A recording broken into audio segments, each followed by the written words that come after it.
Good morning, student. Welcome to our today's class. So, student, as you guys know, we are read our 15th chapter, our goal, rights, and duties. In our previous classes, we discussed about Constitution and our constitutional goals. But now in today's class, we will discuss about fundamental rights, fundamental duties, and directive principle of state policy. So let's start. Rights. The Constitution of India has given certain rights to every citizen. जो हमारा constitution है India का, जो संविधान है, उसने सभी citizens को, सभी नागरिकों को जो है कुछ राइट्स यानी अधिकार, राइट्स यानी अधिकार, तो अधिकार दिए हैं. These are called the fundamental rights, और इन्हें ही क्या कहा जाता है? फंडामेंटल राइट्स यानी मूल अधिकार कहते हैं. No one can ignore these rights are as under, और कोई भी, no one can ignore these rights, कोई भी इन राइट्स को इग्नोर नहीं कर सकता, और यहाँ पर वो राइट्स हमें दिए गए हैं. So our first right is right to equality. Right to equality यानी समानता का अधिकार. Everybody is equal before law. Everybody is equal before law. सभी जो है लॉ यानी कानून के समक्ष सभी जो है समान, विधि के समक्ष सभी समान होते हैं. इंडिया के जितने भी सिटीजन हैं, चाहे वो मेल हो, फीमेल यानी लेडी हो या जेंट्स हो, बुजुर्ग हो, कोई भी हो, सभी जो है लॉ के आगे इक्वल है. चाहे अमीर हो चाहे वो गरीब हो, सभी के लिए हमारे जो संविधान है उसमें विधि की समानता दी गई है. राइट टू फ्रीडम, स्वतंत्रता का अधिकार. Everybody can express his view freely. अब यहाँ पे हमें क्या, कौन सा राइट दिया गया है? तो फ्रीडम का, यानी हम जो है सभी, कोई भी, एवरीबडी, सभी के पास एक्सप्रेस करने का, अपने व्यू को एक्सप्रेस करने का अधिकार है.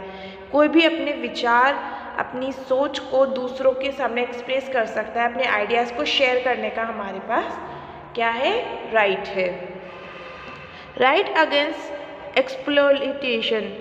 अब ये क्या होता है? तो इसका मतलब होता है शोषण. शोषण के विरुद्ध अधिकार. कोई भी किसी का भी शोषण नहीं कर सकता, किसी को हरेस्ट नहीं कर सकता. No one has the right to exploit other. किसी को भी अधिकार नहीं है कि वो दूसरों का शोषण कर सके. Right to freedom of religion, धर्म की स्वतंत्रता का अधिकार. Everybody can preach and follow religious of his choice. Everybody यानी सभी जो है कर सकते हैं. प्रीच यानी, प्रीच का मीनिंग होता है प्रचार प्रसार करना.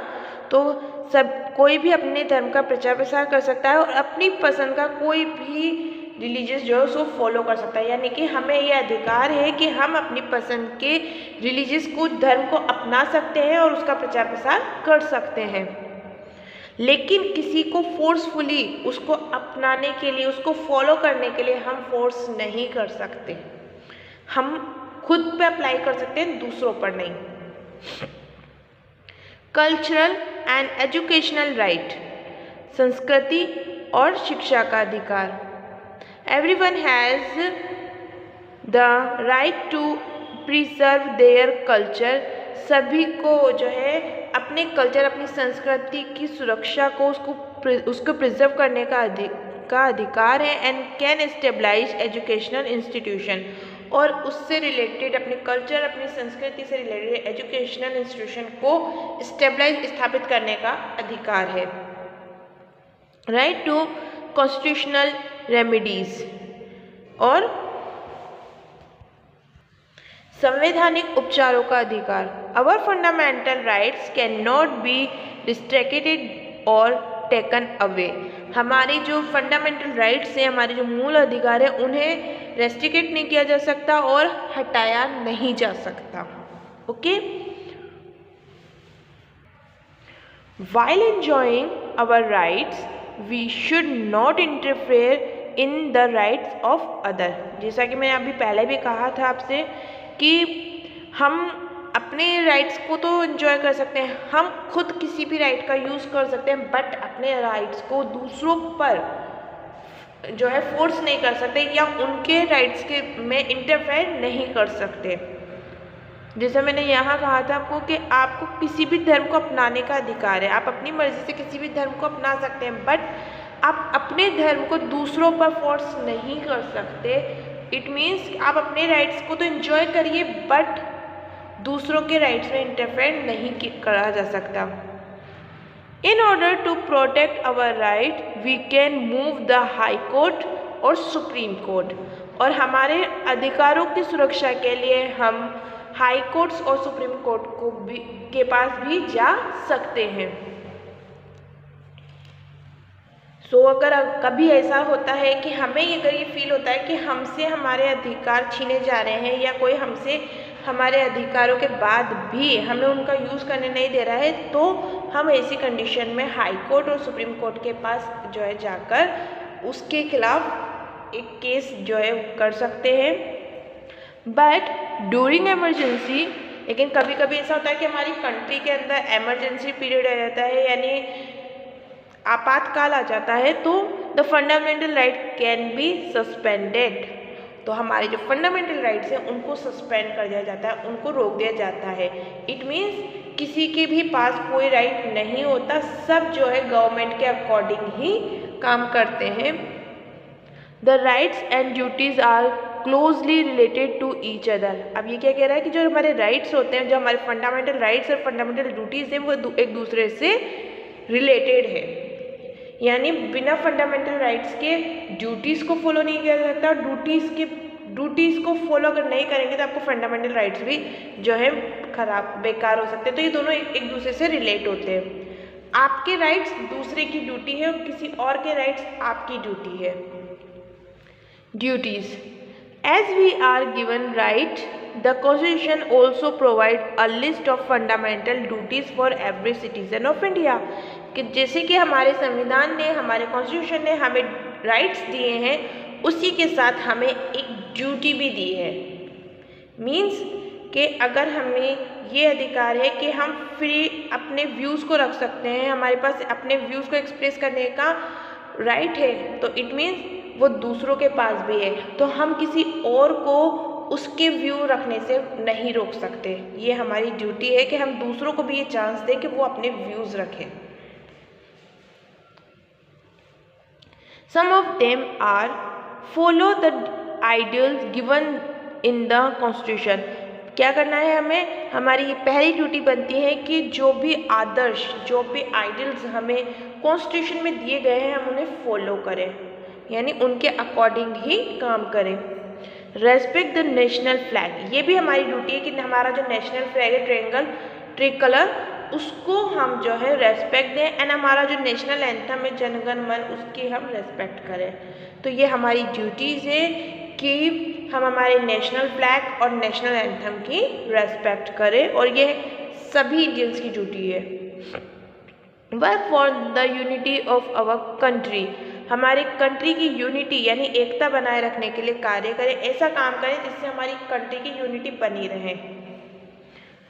Cooperate with the government in time of difficulties, अगर कभी डिफ़िकल्टी टाइम आ जाता है, कभी मुसीबत, कभी परेशानी का टाइम आता है, तो हमारी ये ड्यूटी है कि हम गवर्नमेंट के साथ कोऑपरेट करें।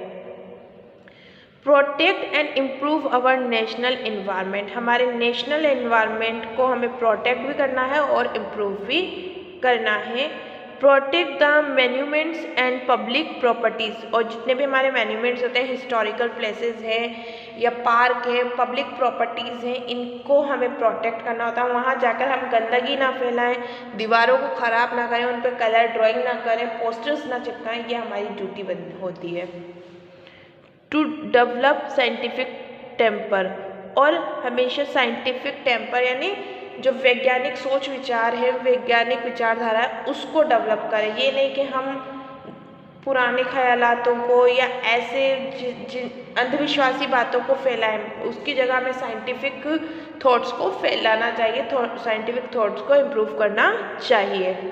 सो ये थी हमारी फंडामेंटल ड्यूटीज़ जो हमें किसने दी है, हमारे कॉन्स्टिट्यूशन ने दी है। Now we discussed about the directive principle of state policy.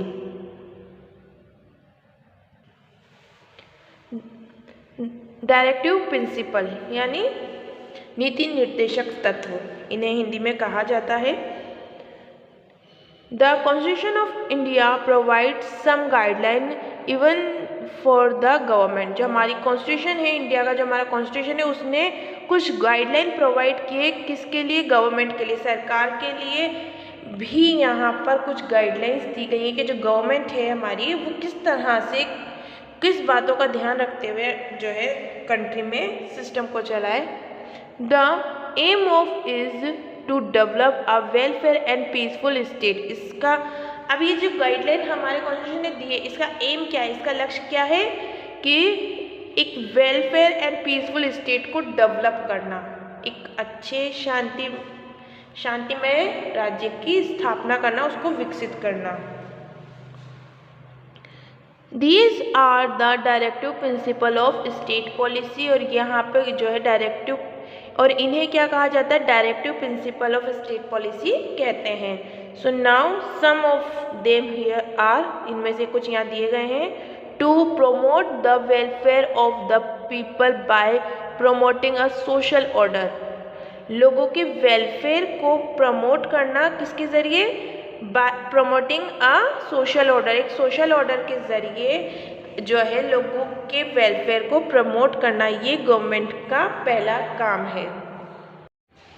सो क्या कह रहा है कि लोगों के वेलफेयर को प्रमोट करना by the promoting a social order. तो सामाजिक, सोशल ऑर्डर का मतलब सामाजिक व्यवस्थाएं, तो सामाजिक व्यवस्थाओं को प्रमोट करके, विकसित करके लोगों के वेलफेयर को, उनके कल्याण को प्रमोट करना, ये गवर्नमेंट की पहली जिम्मेदारी बनती है। There should be enough means of livelihood for every citizen.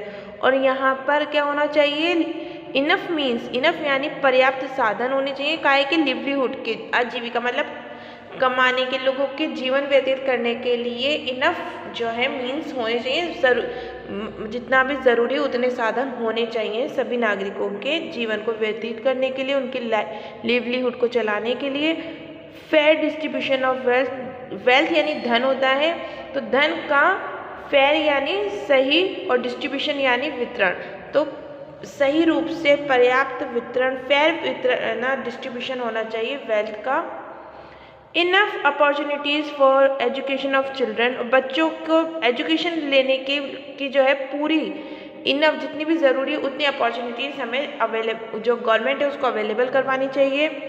Make rule to help the weaker section of society, और क्या करना चाहिए, जो सोसाइटी का वीकर सेक्शन है, कमज़ोर वर्ग है, उसकी हेल्प करनी चाहिए। ऐसे नियम बनाने चाहिए जिससे जो हमारे समाज के जो वीक सेक्शन है, जो कमज़ोर वर्ग है हमारे समाज का, उससे हेल्प मिल सके। Equal pay for equal work for both man and women, man और वुमेन्स को एक जैसे काम के लिए एक जैसी ही पेमेंट होनी चाहिए। अगर एक ही पोस्ट पर एक जेंट्स और एक लेडी वर्क कर रहे हैं तो दोनों को इक्वल ही अमाउंट जो है पे करना चाहिए। Improvement of public health, public health के में इम्प्रूवमेंट करना चाहिए। इम्प्रूवमेंट ऑफ पब्लिक हेल्थ में improvement and educate power of village panchayat यानी ग्राम पंचायत की पर्याप्त शक्ति। Protection of monument places and object of historic and artistic interest and national importance, और ऐसे मॉन्यूमेंट, ऐसे प्लेसेस, ऐसे ऑब्जेक्ट जिनकी हिस्टोरिकल या आर्टिस्टिक इंटरेस्ट के या नेशनल इम्पोर्टेंट के जो मॉन्यूमेंट्स हैं उनकी हमें क्या करना चाहिए, संरक्षण, हिफाजत, सुरक्षा करनी चाहिए, उन्हें प्रोटेक्शन देना चाहिए। The directive principle of state policy give the real structure of welfare state, जो हमारी डायरेक्टिव प्रिंसिपल होते हैं स्टेट पॉलिसी के, वो क्या करते हैं, रियल स्ट्रक्चर देते हैं किसको, वेलफेयर स्टेट को, यानी कि हमारे जो स्टेट है, हमारा जो राज्य है, उसके वेलफेयर को, उसके कल्याण के कार्यों को एक रियल स्ट्रक्चर देते हैं। दिस इज़ नॉट न्यू, ये नया नहीं है इन इंडियन कॉन्टेक्स्ट। अगर हम इंडियन हिस्ट्री में, इंडियन कॉन्टेक्स्ट में इसको देखते हैं तो ये नया नहीं है। We have had idea about our past, इसका आइडिया जो है हमें हमारे पास्ट से, हमारी कंट्री के पास्ट से मिलता है। When Ashoka the famous Maurya ruler, जब अशोक जो एक मौर्य शासक हुआ करते थे, led the foundation of welfarism in our country through, जिन्होंने हमारे देश के कल्याण के लिए जो है वेलफेयरिज्म की फाउंडेशन रखी थी, उन्होंने उसको स्थापित किया था। इससे हमें जो है ये स्टेट वेलफेयर का जो है आइडिया मिलता है। जब अशोका थे, जो एक ग्रेट रूलर हुआ करते थे मौर्य शासन के, उन्होंने भी समाज कल्याण के जो है ये कार्य किए थे, उन्होंने इसकी स्थापना की थी, वहीं से हमें ये आइडिया मिलता है। Plantation of tree to save the environment, उन्होंने क्या क्या किया था कि जो इन्वायरमेंट है, हमारा पर्यावरण है, उसके लिए प्लांटेशन करना, पौधे लगाना, ट्रीटमेंट फॉर इल एनिमल, बीमार जानवरों का इलाज, डिगिंग वेल्स, कुएं खुदवाना, developing orchard and other welfare work, और क्या करना, ऑर्चिड को और दूसरे जो कल्याण के कार्य उनको डेवलप करना। What can you do for the welfare of the region where you reside? अब ये आपसे कह रहे हैं कि आप जहाँ रहते हैं, जिस रीजन में आप रहते हैं, उनके वेलफेयर के लिए, उनके कल्याण के लिए आप क्या कर सकते हैं, तो आप यहाँ पे वो आइडियाज़ शेयर करेंगे। These directive principles are only guideline for the state, ये जो डायरेक्टिव प्रिंसिपल है ये क्या है, ओनली गाइडलाइन है, किसके लिए, राज्य के लिए। हाउएवर फिर भी the directive principle of state policy are essentially social and economical principle, लेकिन फिर भी जो ये डायरेक्टिव प्रिंसिपल हैं जो स्टेट पॉलिसी के, ये क्या है, एक बहुत ही ज़रूरी सोशल और इकोनॉमिकल प्रिंसिपल है, but are beyond the jurisdiction of the court, लेकिन ये जो है, जो हमारा कोर्ट होते हैं, हाई कोर्ट और सुप्रीम कोर्ट, उनकी न्यायिक शक्ति के दायरे से बाहर होते हैं। कहने का मीनिंग ये है कि जो ये डायरेक्टिव प्रिंसिपल होते हैं, जो हमारे सोशल और इकोनॉमिकल प्रिंसिपल है, बहुत ही ज़रूरी, एक essentially social and economical principle है, लेकिन ये क्या है, ओनली स्टेट के लिए गाइडलाइन का काम करते हैं। ये जो हमारे कोर्ट होता है, न्यायालय होता है, उसके जस्टिकल एरिया से, उनके दायरे से बाहर होते हैं। But in a democratic system, लेकिन एक डेमोक्रेटिक सिस्टम में it is the duty of the government to follow this principle well making policies for the country, लेकिन जैसा कि हमारी कंट्री एक डेमोक्रेटिक कंट्री है, तो इसमें ये ज़रूरी है, ड्यूटी है गवर्नमेंट की कि जब भी वो हमारी कंट्री के लिए कोई पॉलिसी बनाती है, कोई रूल बनाती है, तो वो इन डायरेक्टिव प्रिंसिपल्स को ध्यान में रखे, इस गाइडलाइन को फॉलो करते हुए ही वो हमारी कंट्री के लिए कोई भी पॉलिसी बनाए। Our constitution has been drafted by highly learned person from all walks of life, हमारा जो कॉन्स्टिट्यूशन है ये ऐसे ही नहीं बना है, बल्कि किसने इसे बनाया, उन महान लोगों ने जो क्या थे, हाईली एजुकेटेड थे और हर अपनी लाइफ के हर एक क्षेत्र में बहुत ही अच्छे हुआ करते थे, उन लोगों ने इसे ड्राफ्ट किया है। It has looked into every aspect of our life, ये हमारे जीवन के हर एक क्षेत्र को, हमारी हर एक एस्पेक्ट को देखता है। इस हमारे कॉन्स्टिट्यूशन में हर एक उस चीज़ का ध्यान रखा गया है जिससे हमारी कंट्री के हर एक सिटीज़न की लाइफ जुड़ी होती है। We must respect and follow it, और हमें हमारा जो कॉन्स्टिट्यूशन है उसकी रेस्पेक्ट करनी चाहिए और उसको फॉलो करना चाहिए। सो स्टूडेंट, ये था हमारा 15 chapter our goals, rights and duties, and I hope आपको ये चैप्टर समझ में आया होगा। इस चैप्टर को आप अपने घर पे अपनी मदर एंड फादर के साथ बैठ के डिस्कस करेंगे, इसको रीड करेंगे और अपनी नोटबुक में जो है फंडामेंटल राइट्स को राइट डाउन करेंगे एंड फंडामेंटल ड्यूटीज़ को भी राइट डाउन करेंगे। सो ये आपका होमवर्क है। We will meet in our next class. Till then you keep studying, stay at your home, be safe, bye bye.